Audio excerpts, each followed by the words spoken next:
Hello everybody, this is Bill Owen from mnpctech.com. How you doing? Today I'm looking at the new Phantom full tower case from NZXT, also known as NZXT. This is the design that they collaborated with Craig Brugger, aka Craig Brew, who's a skilled and prominent modder from the hardware community. They wanted to come up with a design that appealed to both water cool and air cool enthusiasts. The exterior of the Phantom is very different and unique looking, almost as if it's futuristic in a way, with its angular front bezel and top panel. It reminds me of something that Alienware would create for one of their high-end gaming systems. There are three color options: gloss red, gloss black, and gloss white with matching chassis. All of your necessary switches and I/O ports are located on top of the case, including two 2.0 USB, eSATA, headphone, and mic, and this really slick 5-channel fan controller. It's rated at 20 watts per channel, which is really impressive for a built-in fan controller, and you can easily access the fan connections by removing the top panel. And here's another shot of the power and reset with the power and hard drive activity LED. Continuing on with our inspection, looking beneath the bezel, there's a nice gap there for additional airflow and to place your hand for removing it. And beneath the two hard drive cages is a perforated floor for extra ventilation and a perforated floor beneath the power supply that includes a removable filter as well.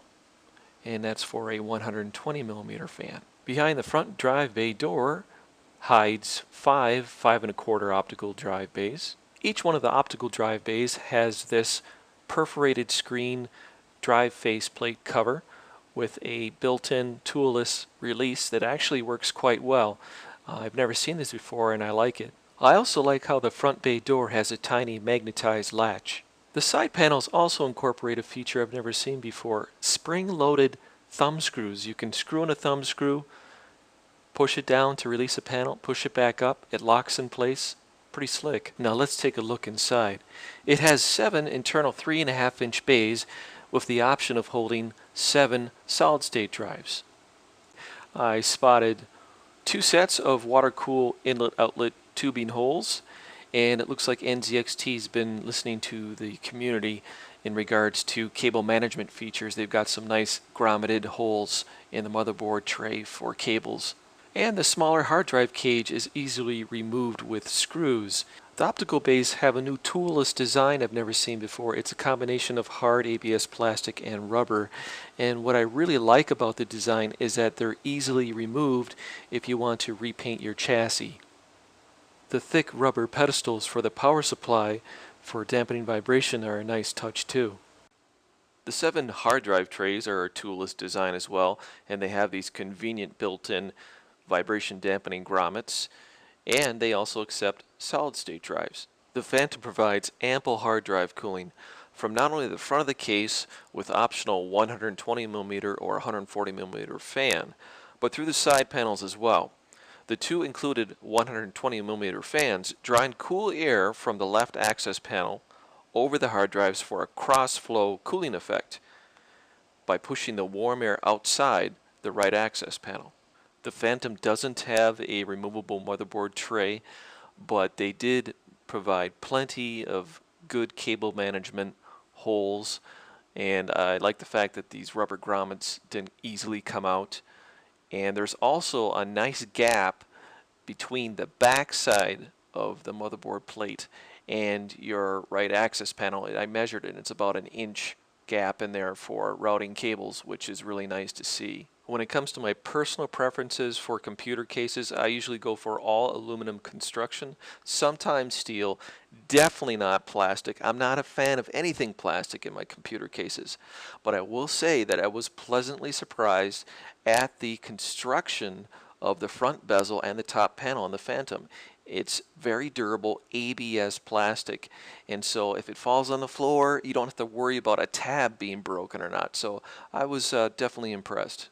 As I noted earlier, the front takes either a 120 millimeter fan or 140 millimeter fan. It would have been nice if they included that fan, but just the fact that you have the option is nice. The top panel is easily removed. You just stick your hand in this slot to pull it upward. You can quickly and easily access all of your components up here for any type of maintenance, the fan controller connections, the 2 exhaust fan locations. This is also where your dual radiator would go, just under this top panel. Included is a 200mm exhaust fan in the top with blue LEDs and a convenient on-off switch in the back of the chassis. And 3 of NZXT's 120mm cooling fans, 1 as the rear exhaust and 2 in the left access panel as intakes. The Phantom gives you the option of running a total of 7 different fans, 3 of which would be 200mm fans, or 1 of the 3 would be a 230mm aftermarket cooling fan. According to NZXT's factory fan specifications, you could potentially have a combined CFM of 687.6. Out of curiosity, I hooked up the Phantom's 4 included fans to a hot wired power supply to see what it sounds like.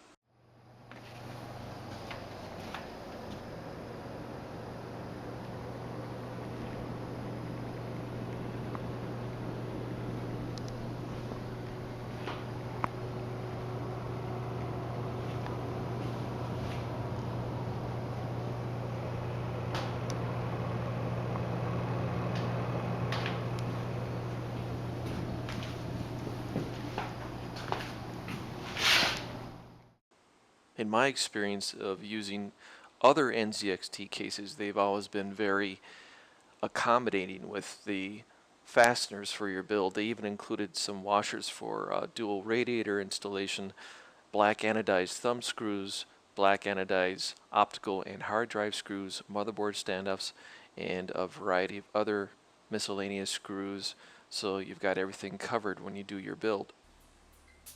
And now my final impressions are plenty of good options for cooling, plus the dual radiator support, good cable management. I like being able to access things to the top panel easily, and that it's constructed from durable ABS plastic, not cheap plastic. And I like the different finishes that these are going to be available in. My only wish list would be 9 expansion slots, a removable motherboard tray, and a perforated floor for a second optional radiator would be really cool.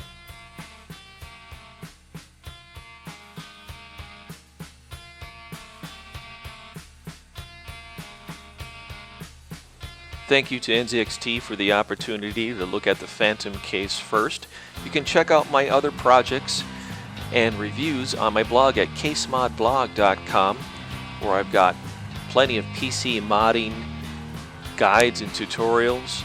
The Mod Brothers podcasts are available here. You can check out builds by other modders from around the world. And periodically I review other cases and products and host some really cool giveaways with awesome prizes. And thank you to everyone who's been watching and subscribing to my YouTube videos over the last couple of years. I hope to have more out between projects. In the meantime, I hope you have a great day.